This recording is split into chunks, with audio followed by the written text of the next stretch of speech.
ఏమన్నావు నువ్వు? వినబడలేదా మీకు? దీని మీద చేసిన పని విలువ కేవలం మొగలాయలే అర్థం చేసుకుంటారన్నాను. ఇంకా ఈ మేలి ముసుగు మొగలాయల చక్రవర్తి గారి బేగంకే సరిగ్గా ఉంటుంది. ఎంత ధర చెప్పావు దీనికి నువ్వు? 75 మొహరీలు. ఇప్పుడైతే 150. అరే మరీ ఇంత దోపిడీనా? మోతిబాయ్ ఇందా 150 మొహరీలు.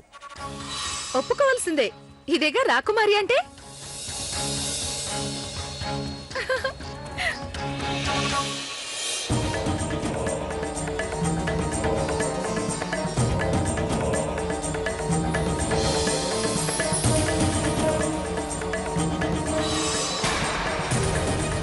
ఈ మేలి ముసుగు ఎవరో మొగలాయి బాద్షా బేగంకు బదులు మా మోతీకే సరిపోతుంది.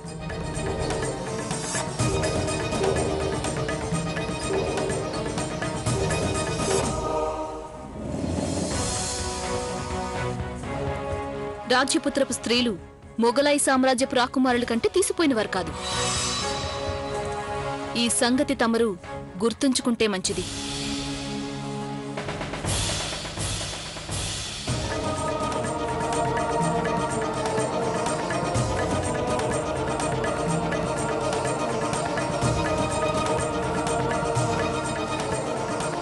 ఎవరా పొగరుబోతు పిల్ల? మొగలాయల్ని అలా తీసి పారేసి వెళ్ళిపోయింది. ఆవిడ ఎవరో రాజపుత్ర స్త్రీలా ఉంది.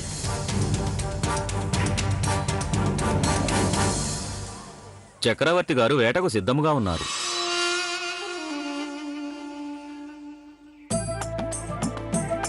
తొందరగా పదండి జోదా, అక్కడ అయ్యగారికి కోపం వచ్చేసి ఉంటుంది. ఒక మేలి ముసుగు కొనడానికి ఇంత ఆలస్యం చేశాం మనం. అరే మోతీబాయ్,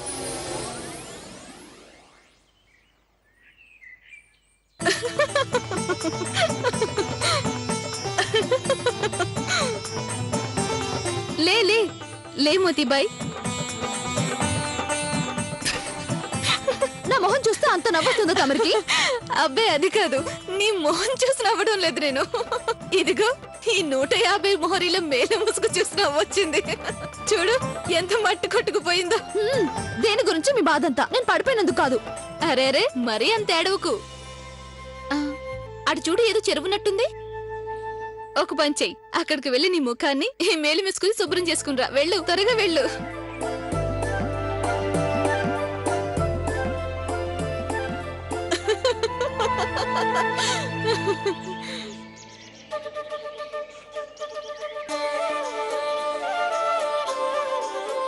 అరే ఎంత అందంగా ఉందో ఆ కుందేలు. మీరంతా ఇక్కడే ఉండండి, నేను ఇప్పుడే వచ్చేస్తాను. కానీ రాకుమారి గారు, మీ అన్నయ్య గారు ఏం చెప్పారంటే? అన్నయ్య ఇక్కడ లేరుగా, అందువల్ల నా మాట వినాలి మీరు. మీరంతా ఇక్కడే ఉండండి.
గాలి వేగంగా వీస్తోంది కదా, కాసేపట్లో వాతావరణం మారబోతోంది. కానీ ఇవాళ ఈ లేడి తలరాత మాత్రం మారదు.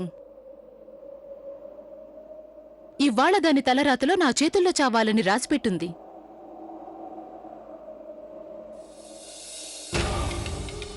దృష్టెప్పుడు గురి మీదే ఉండాలి. ఇప్పుడు ఒకవేళ మీ గురి కనుక తప్పిందనుకోండి, ఆ లేడీ మీకు మరో అవకాశాన్ని ఇవ్వదు.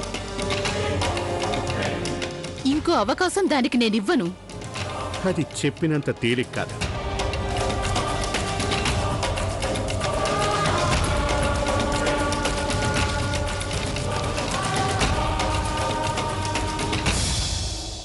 కానీ ఒక్కటి ఒప్పుకోవాలి రుకయ్య,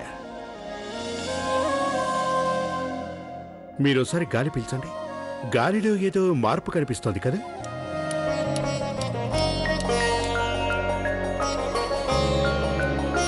తమరు నా దృష్టిని మరల్చకండి చక్రవర్తి. నా గురి ఎంత మాత్రం తప్పకూడదు.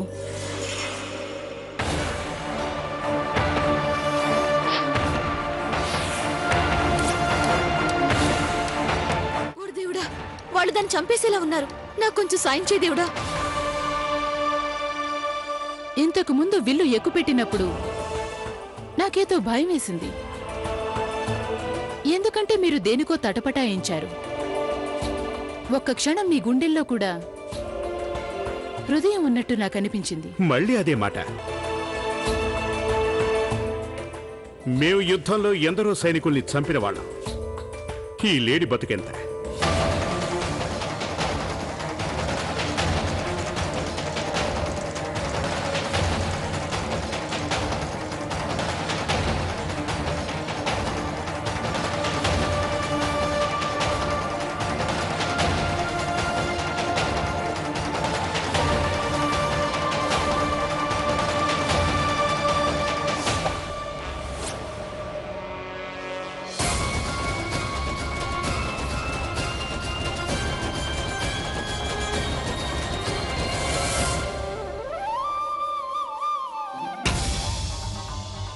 గురి తప్పింది. నా గురి ఎలా తప్పుతుంది? నేను పరుగులు తీస్తున్న లేడీని కూడా గురి చేసి చంపిన దాన్ని. అలాంటిది ఇవాళ నా గురి ఎలా తప్పుతుంది? మేము మీకు చెప్పాం కదా గాల్లో ఏదో మార్పు ఉంది అని. మీ గురి సరైందే కానీ వేరొకరి ఉద్దేశం సరిగ్గా లేనట్టుంది.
మీ గురి తప్పలేదు, ఎవరో తప్పించేశారు. జంతువులు నిప్పు చూస్తే పారిపోతాయి, అందుకే ఇక్కడెవరో నిప్పు పెట్టి దాన్ని తరిమేశారు. అసలంత ధైర్యం ఎవరికుందని? ఎవరో మాకు తెలియదు కానీ ఓ స్త్రీ పారిపోవటం చూశాం మేము. తన లేడీని కాపాడాలి అనుకుంటే మీరు దాన్ని చంపాలనుకున్నారు, కానీ తనే గెలిచింది. అది కూడా గెలవడమేనా? పిరికి పందా, అది నా ఎదుట పడి ఉంటేనా దాన్నే వేటాడేదాన్ని నేను. బహుశా అంతకంటే పెద్ద వేట ఏదో మా కోసం ఎదురు చూస్తున్నట్టుంది.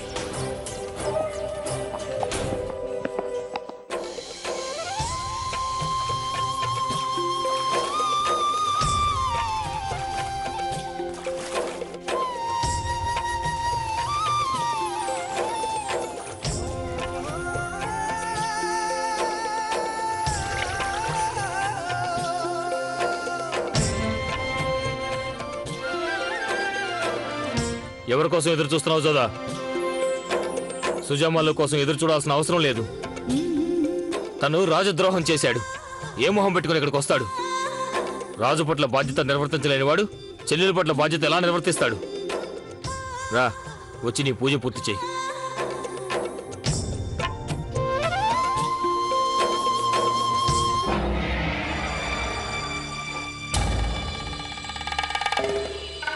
ఇదే సరైన అవకాశం. అంతా నిరాయుధులు. యుద్ధంలో మన పూర్వీకుల్ని ఈ ఆమేరు వారే చంపేశారు. ఇవాళ మనం వీరిని విడిచిపెట్టకూడదు. చుట్టుపట్టండి వాళ్ళనే.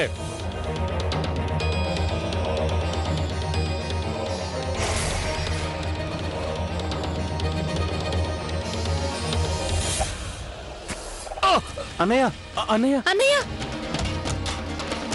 నాకేం పర్వాలేదు. జోదాన్ జాగ్రత్త చూడండి. అలాగే అన్నయ్య.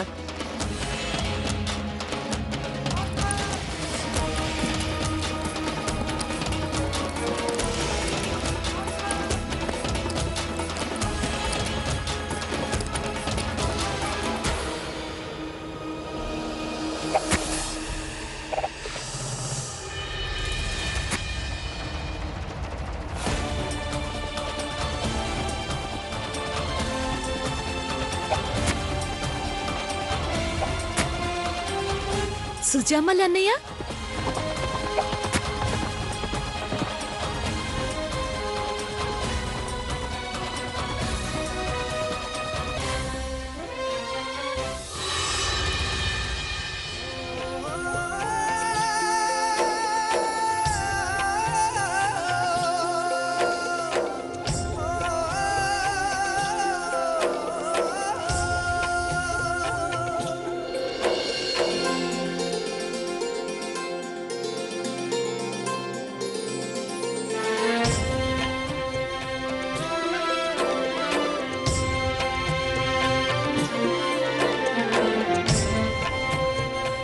నువ్వు రావడం ఎంతో మంచిదైందన్నయ్య.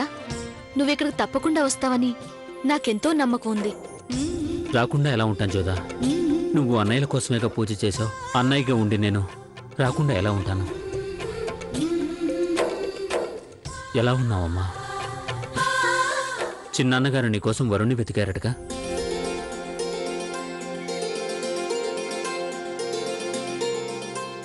నీకు గుర్తుందా అన్నయ్య? చిన్నప్పటి నుంచి నువ్వు ఒకటి అంటూ ఉండేవాడివి, నాకు వరుణ్ణి నువ్వే చూస్తాననేవాడివి. నేను కూడా అలాగే అనుకున్నాను జోదా. కానీ విధికి అది ఇష్టం ఉన్నట్టు లేదు. వరుణ్ణి వెతకడం సరే, ఎప్పుడు నీ వివాహానికి వస్తానో లేదో కూడా తెలియట్లేదు. కానీ నువ్వేం కంగారు పడకు. ఇప్పుడు ఇక్కడికి ఎలా వచ్చానో నీ వివాహానికి కూడా తప్పకుండా అలాగే వస్తాను. అందరికంటే ఎక్కువ సంబరాలు నేనే చేసుకుంటాను. ఇంకా ఇక్కడే ఉంటే ప్రమాదం జోదా. మనం వెంటనే వెళ్ళిపోవాలి. ఇక్కడ సుజామల అన్నయ్య ఉండగా మనకి ప్రమాదం ఎలా ఉంటుందన్నయ్య? చెల్లెలకి అన్నయ్య అంటే ఎంత ప్రేమో కదా.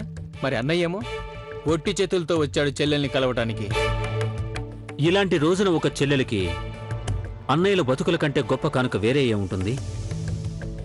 జోధాకి కానుకగా మీ అందరి బతుకులు ఇచ్చాను నేను. ఈ ఉపకారం చేసింది జోదాకి అన్నయ్య, ఇదే మాకు చేయలేదు. యుద్ధం అంటూ జరిగితే మేము నిన్ను ప్రాణాలతో విడిచిపెట్టాం. యుద్ధం అనేది తప్పక జరుగుతుంది. ఆమేరు రాజ్యం నాకు దక్కనట్లయితే నేను కరవాలం దుయ్యక తప్పదు. విచారకరమేమిటంటే మీ అన్నదమ్ముల్ని జోధా అక్కడ డాలుగా మిమ్మల్ని కాపాడలేదు. నువ్వు మాకు అన్నయ్యవే కాదు, రాజద్రోహం చేసిన వాడితో మాకు ఎటువంటి సంబంధం. ద్రోహం చేసిన వారు మీరే. నా హక్కులు నాకు లేకుండా చేశారు. ఇప్పుడు దాని ఫలితం అనుభవించడానికి సిద్ధంగా ఉండండి. జోధా, నువ్వు నాకు మాట ఇవ్వాలి. అది నాకు నువ్వు కానుకగా ఇవ్వాలి. ఆజ్ఞాపించన్నయ్యా. మా అన్నదమ్ముల మధ్య యుద్ధం జరిగిన వేళ నువ్వు మధ్యలో రాకూడదు.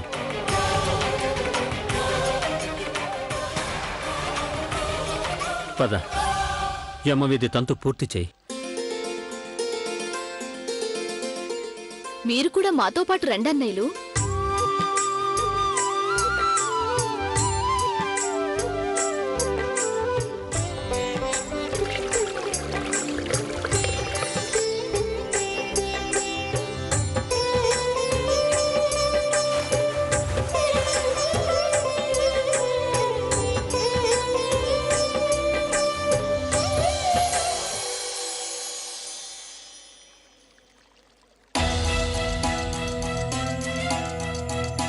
తిరిగి మళ్ళీ మనం యుద్ధరంగంలో కలుసుకుందాం.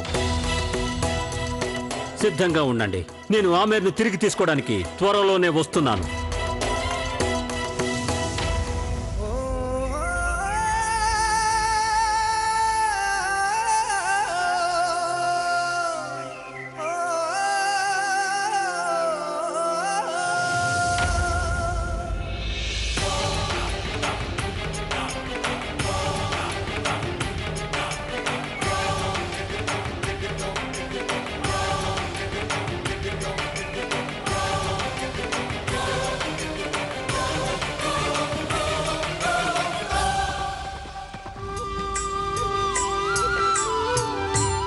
తల్లి యమున, సర్వరక్షకురాలివి.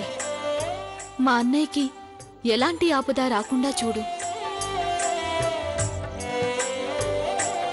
ఓం శుక్లాంబరధరం విష్ణుం శశివర్ణం చతుర్భుజం ప్రసన్నవదనం ధ్యాయేత్ సర్వవిఘ్నోపశాంతయే.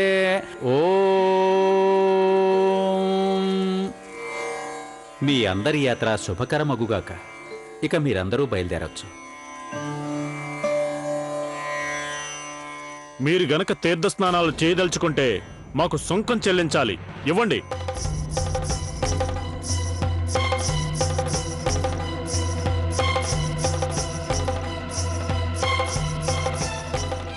మోతీబాయ్, అక్కడేదో జరుగుతున్నట్టుంది. ఏదో సుంకం వసూలు చేస్తున్నట్టు కనిపిస్తోంది. లోపల గుడారంలో కూడా ఇంకొందరు యాత్రికులు ఉన్నారు. మీరంతా వీళ్ళ దగ్గర సుంకం వసూలు చేయండి. నువ్వేమో నాతో పాటురా. పదా.